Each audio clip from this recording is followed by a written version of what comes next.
for today's video po guys, magbe-bake po tayo ng isda na special po. Ayan, ali, kubani ko ninyo.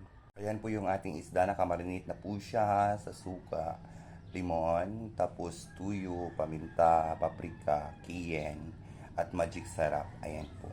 Tapos yung ating lamas, ayan, kamatis, ahos, bombay, luya, tapos bell pepper, tapos may patula po tayo na toppings at saka keso or cheese.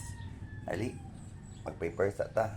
Ayan na po itsura ng ating baking pan po guys. Patula po siya guys ha, patula. Tapos po yarin siya natin yung ating mga isda.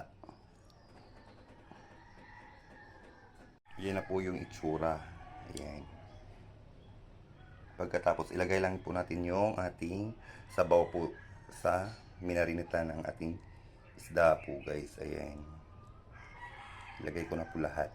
Ayan na po guys, nakasalang na po yung ating big fish or big na isda. Ayan. Nakasulot na po siya sa ating oven.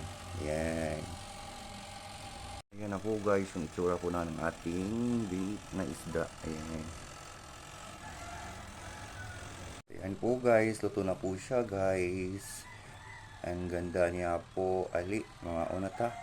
Thank you so much for watching guys. God bless us all. Bye bye.